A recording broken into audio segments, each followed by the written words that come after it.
भविष्य में ये सरकार हटे, इसके लिए हम सब लोग मिलकर एक काम करेंगे।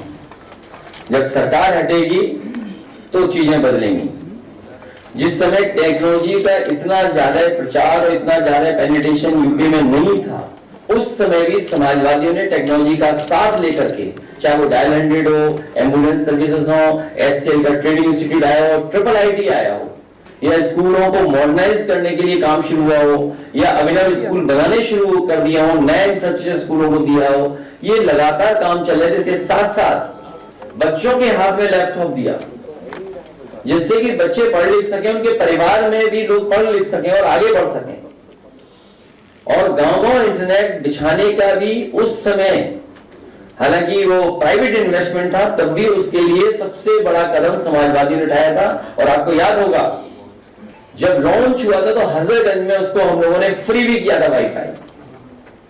आपके हजरतगंज में फ्री वाईफाई था, पार्कों में फ्री वाईफाई था।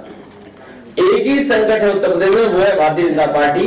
भारतीय जनता पार्टी हटेगी तो सब संकट दूर होंगे। आपने कहा कि 36,000 स्कूल बंद हो गए, लेकिन 10 सालों में दारू के ठेके बहुत बढ़े। मेरा निवेदन है उस तरफ आप लोग न जाएं,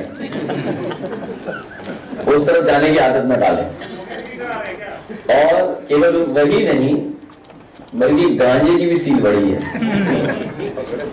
और पहले गोरखपुर की तरफ पकड़ा जाता था गांजा ज्यादा 2017 से पहले, लेकिन 2017 के बाद लखनऊ के आसपास बहुत पकड़ा जा रहा है। इसका कारण आप बताइए क्या हो सकता है? गोरखपुर से लखनऊ आ गया, बनारस में पकड़ा गया है, वो कई पकड़ा गया, कई किलो। सर 62,000 पद घटे हैं, इसलिए घटाए हैं क्या 69,000 वाली वैकेंसी ने क्लियर करना पड़े? ये पद इसलिए घटाए जा रहे हैं क्योंकि ये सरकारी नौकरी नहीं देना चाहते हैं। और सरकारी नौकरी देने का मतलब है कि बजट से पैसा देना पड़ेगा, उसे भ्रष्टाचार नहीं कर सकते हैं। आउटसोर्स इसलिए करते हैं कि भ्रष्टाचार कर सकें। जब आप सरकारी नौकरी देंगे, बजट से पैसा देना पड़ेगा, तो आपको आरक्षण भी देना पड़ेगा। इसीलिए आपको जारी किया था, अगर आपको याद हो, ये आरक्षण का भी जारी किया था, आप याद होगा आपको, ईडी आरक्षण घोटाला, जिसमें पहले पेज पे मैंने कहा था कि पहले पेज का जवाब दे देगी सरकार। 69,000 शिक्षक भर्ती 2019, ओबीसी के पद 27% मिलना चाहिए, मिला कितना? 3.86। एससी को 21%, मिला कितना? 16.2%। एसटी 2%, मिला कितना? 0। ये तो पहले पेज का जवाब दे सरकार, पहले पेज का। और रहा बचा चढ़ावा चोरी कर ली, चंदा चोरी कर ली, सीसी कर लिया। सर जयंती के बाद जेन अल्फा भी सड़कों पे है और अपनी मांग करा अच्छी शिक्षा व्यवस्था के लिए, वही बीजेपी के लोग उनको गटर कह रहे हैं और अलग अलग तरीके से उनको मतलब बदनाम करने की कोशिश कर रहे हैं। इसको आप कैसे देख रहे हैं? हालांकि समाजवादी पार्टी में जेएनजी भी बड़ी संख्या में थे, जेन अल्फा भी बड़ी संख्या में थे। समय समय पे आप लोग मिले होंगे, उनके वीडियोस वायरल हुए। मैं एक पर्टिकुलर नाम नहीं लेना चाहता हूं, लेकिन है। और हो सकता है आपको अल्फा वालों से मुलाकात हो गई हो आपकी, कम से कम वो एक्सप्रेसिव है, अपनी बात को कहना चाहते हैं बिना संकोच के। पॉलिटिकल सिस्टम में और डेमोक्रेसी में ये हमारी आपकी जिम्मेदारी बनती है कि उनकी बात सुने जब वो दुनिया से कनेक्टेड हैं। और शायद इतना विट, इतना डिफरेंट कैंपेनिंग कम्युनिकेशन या इतना क्रिएटिव कभी नहीं देखा होगा जैसा देखा गया। और जो लोग कहते थे कि बेटी बचाओ बेटी पढ़ाओ, उन्होंने सोचो बेटियों के साथ क्या व्यवहार किया। और केवल किया नहीं, पुलिस से करवाया व्यवहार। और आज भी कर रहे हैं ये लोग, आज भी अन्याय करने के लिए उनकी जो फौज वो तैयार है। जैन अल्फा का एक छात्र अंकुर सोनकर फतेहपुर का, उसने पूरा कैंपेन लीड किया था जैन अल्फा का जो भी हुआ था स्कूल मैनेजमेंट के खिलाफ। उनके घर में पुलिस पहुंच गई और उससे कहा कि अपना एड्रेस बताओ, अपना सारा कुछ उसका स्कूल का डॉक्यूमेंट। तो सोचिए, भारत सरकार और देश के वरिष्ठ भारतीय जनता पार्टी के नेता मंत्री सबने समझौता किया और समझौते में यह तय हुआ कि किसी भी आंदोलनकारी पर कोई भी मुकदमा दर्ज नहीं होगा, उनके साथ कोई अन्याय नहीं होगा। फिर डेमोक्रेसी में हम किस पे भरोसा करें? तो फिर सरकार की क्रेडिबिलिटी क्या बची? उनकी पॉलिटिकल क्रेडिबिलिटी क्या है? अगर पुलिस पूछ रही है, और वो भी छोटे बच्चों, और क्या मांगती होंगी? पानी शुद्ध मिल जाए पीने का, पोर्टेबल वाटर हो, ड्रिंकेबल वाटर हो, या पंखे लग जाए। जब मांग आपने मान ली उन बच्चों की, तो आपको उनके साथ अन्याय नहीं करना चाहिए। हम अपने संगठन और विधायक जो हैं वहां से उनसे कहेंगे कि उस परिवार से मिलें और कोई भी अन्याय उस परिवार के साथ न हो। सर, कल से मानसून सत्र शुरू हो रहा है, आप विपक्षी दल हैं, आपकी भूमिका क्या रहेगी सर? इसको किताब दे देंगे अभी। तो किताब पहुंची नहीं तुम्हारे पास? गठबंधन में सब ठीक ठाक चल रहा है। प्रमोद तिवारी जी कह रहे हैं आज शो, वो जब उनसे सवाल पूछा गया राजीव राय का, आप क्या चाहते हो? नहीं सर, हम तो कुछ नहीं, हम तो सवाल करना। तुम लोकसभा में हो सर, दूर से देखते हो टीवी में, हाँ के ये जा रही ये बात कर रहे हैं। कोई है क्षेत्र के पास? प्रमोद तिवारी जी कह रहे हैं, तुम्हें ये नहीं पता है कि प्रमोद तिवारी जी और समाजवादी पार्टी के कितने गहरे संबंध हैं। हम एक दूसरे कितना सम्मान करते हैं, और केवल उनसे नहीं बल्कि पूरा जितना भी दल है वहां उनसे। ये पता ही नहीं आपको? तो क्या है पत्रकारिता करते हो? सर फिर वो इस्तीफा दे दो पत्रकारिता। लखीमपुर खीरी से एक इको गार्डन पे किसान आके धरना दे रहा है। उसका आरोप है कि भाजपा के जो जिला पंचायत अध्यक्ष हैं उन्होंने उसकी खेत पे कब्जा कर लिया है। भारतीय जनता पार्टी पूरे देश पे कब्जा कर रही है, और अयोध्या की बात हमने आपको पहले भी बताई थी। भारतीय जनता पार्टी जमीन जहां मिल जाए उन्हें, तालाब जहां मिल जाए वो कब्जा कर लेते हैं। लखनऊ का 2017 के लगभग आप अगर मैप निकालेंगे, जितने तालाब थे सब बीजेपी वालों ने कब्जा कर लिए। अब तालाब ही नहीं दिख रहे मैप में। अगर आप गूगल अर्थ से मैप निकालेंगे, सैटेलाइट अगर आप पे मैप होंगे, इनफैक्ट आपको पता होगा कि जो विभाग है रिमोट सेंसिंग वाला, उनके पास बाकायदा नक्शे हैं, वो आइडेंटिफाई करके बता सकते हैं कि कहां पहले पानी था, तालाब था, क्या एरिया था। जितने महत्वपूर्ण तालाब थे सब भारतीय जनता पार्टी के लोगों ने मिलकर के भूमाफियाओं ने कब्जा कर लिया। प्रशासन पे भी मिलाभगत का आरोप लगा रहे हैं कि प्रशासन की मिलाभगत से जो है वो जिला पंचायत अध्यक्ष ने उनका खेत कब्जा। जितने भी भ्रष्ट लोग हैं, जितने भी जुर्म करने वाले लोग हैं, जितने भी पाप करने वाले लोग, सब बीजेपी में। बीजेपी, भ्रष्ट, जुर्म करने वाले लोग, पाप करने वाले लोग, बीजेपी। जितने भी भ्रष्ट हैं, बताइए एक्सप्रेस वे बना, टूट गया। भाई आपने, हमने सबने देखा ना वीडियो तस्वीर, और क्या कहते हैं कि ये बहुत टेक्नोलॉजी का इसमें इस्तेमाल हुआ है। एक मॉडर्न टेक्नोलॉजी के साथ हमने सड़क बनाई इसको, और कितने दिन बाद ही हो गया वहां गड्ढे? 13 दिन बाद। बुंदेलखंड तो प्रधानमंत्री जी के जाने के बाद ही गिर गया था बुंदेलखंड। पूर्वांचल में तो नया नहीं कितने गड्ढे हैं आज भी, और जानवर कब आ जाए पता ही नहीं, किस रफ्तार से आ जाए पता ही नहीं है। तो इसलिए जितने भी भ्रष्ट लोग हैं सब बीजेपी में हैं। तो भ्रष्ट, जुल्म करने वाले लोग और पापी लोग सब बीजेपी में है। बीजेपी, तुम नाम ही नहीं समझ पाए अभी तक। चंदा चोरी के लिए छात्रों के ऊपर कार्रवाई हो रही है, लेकिन चंदा चोरों पे अभी तक जो है एसआईटी बनी, कोई कार्रवाई नहीं हुई है, घूम रहे हैं। चंदा, राम धन, चढ़ावा चोरी और सब ज्यादा बीजेपी के पास। तो बीजेपी को सफाई देनी चाहिए इस बात को लेकर। पंचायत चुनाव को लेकर उनके मंत्री ओम प्रकाश राजभर लगातार तैयारी होगा, सरकार लगातार पंचायत चुनाव ऐसा है, अब ये मिल के आए कुछ दिन पहले, ओम प्रकाश जी से मिलाए हैं। नेगेटिव मिला या पॉजिटिव मिला या तुम्हारे मन में क्या हुआ होगा? शरीर में तो यही पड़े हैं। समझाने के लिए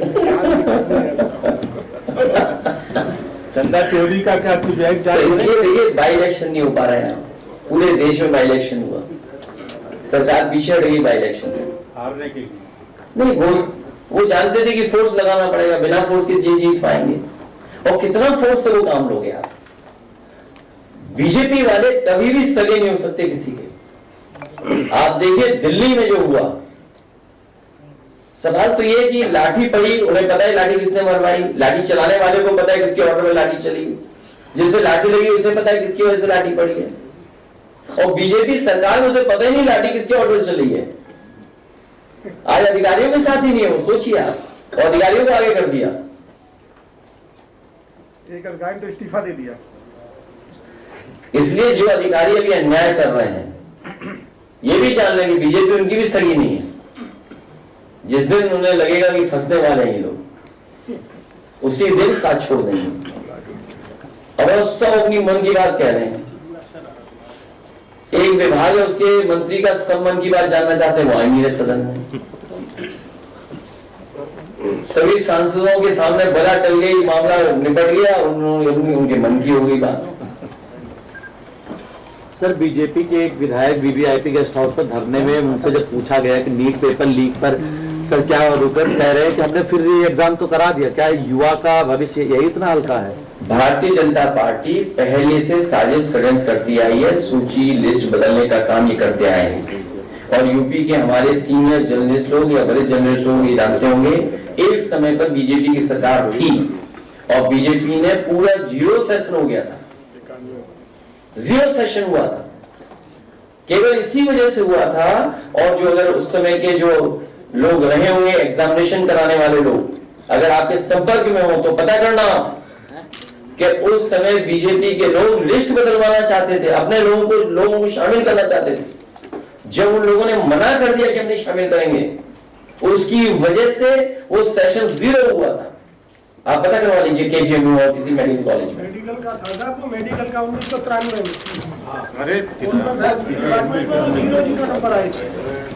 केंद्र सरकार पेपर लीक को कानून बना रही है, लेकिन अभी योगी गाजीपुर बैठे तो बीबी राम को मंच में बैठा है। वो इसलिए बैठाएं कि उन्हें भविष्य में और पेपर लीक कराने पड़ेंगे।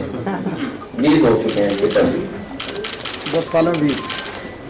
10 साल में 20। नहीं, ये अध्यक्ष जी समाजवादी पार्टी जो कल से सत्र शुरू हो रहा है, नीट पेपर और जंतर मंतर पर जो विरोध प्रदर्शन हुआ, उत्तर प्रदेश में 2 पार्टियों के 2 विधायक हैं जो स्टैब्लिश्ड है, उन पर FIR दर्ज है पेपर लीक और प्रतियोगी परीक्षाओं का। तो क्या पार्टी उस मुद्दे को विधानसभा में उससे जोड़ करके कुछ?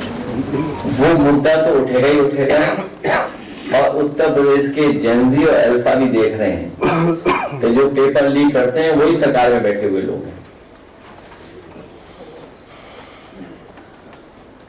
लेकिन खूब घेराबंदी आपने किया हजरत दिलवाने की। जी गौशाला में जो भ्रष्टाचार हो रहा है उसकी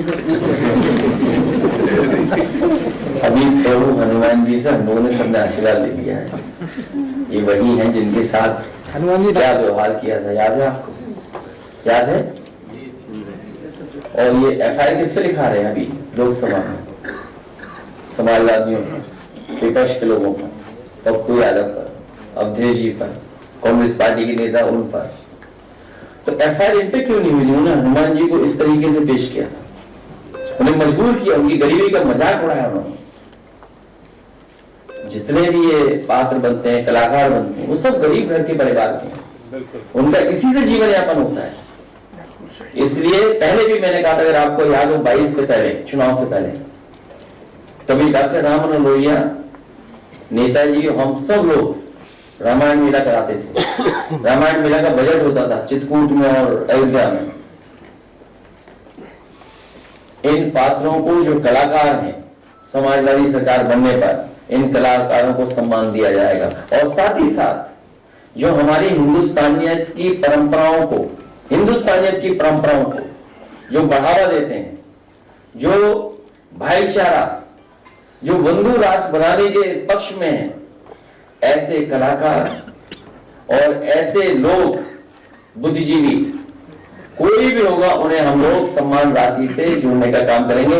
जिस तरीके से कभी समाजवादी सरकार में यश भारती हर वर्ग के लोगों को, चाहे वो शायर रहे हों, चाहे वो कवि रहे हों, चाहे वो कलाकार रहे हों, चाहे खिलाड़ी रहे हों, चाहे संस्कृति से जुड़े हुए लोग रहे हों, उन सबको सम्मान राशि दिया करते थे।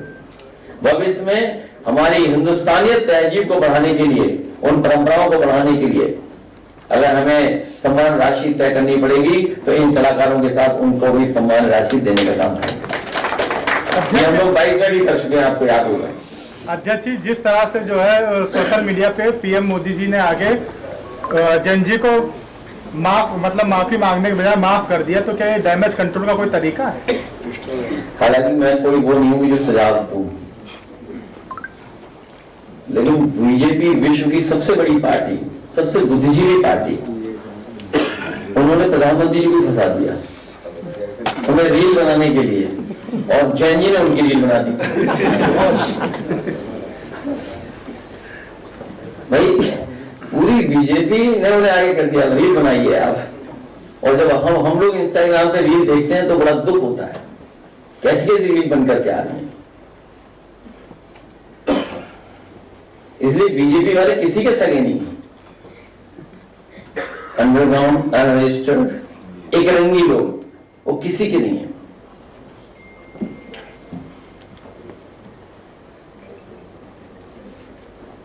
अब हम लोग जा सकते हैं सर आखिरी प्रभु हमारे इंतजार कर रहे हैं सर, कैसे आशीर्वाद देना। अरे वो जैन जी पत्रकार नहीं आ रहा, चलो क्या हो गया ओ पहले आपके दादा का, पहले फिर तुम्हारा। सर कैसे मानसून सत्र है, मुख्य सचेतक का ऐलान करेंगे? जंतर मंतर आंदोलन में आप अंतर्राष्ट्रीय हीरो को रहे हैं, मैं आपको अनुपस्थित पेश करना चाहता हूँ। ठीक है, बहुत धन्यवाद। आइए एक बड़े आ जाओ जैन जी, लास्ट क्वेश्चन, और वो आ जाना, आप ऊपर आ जाए मंच पे, आ जाओ। जवाली साहब ले आओ, जवाली साहब ले आओ। हाँ, हमारे बहुत ही ईमानदार विधायक।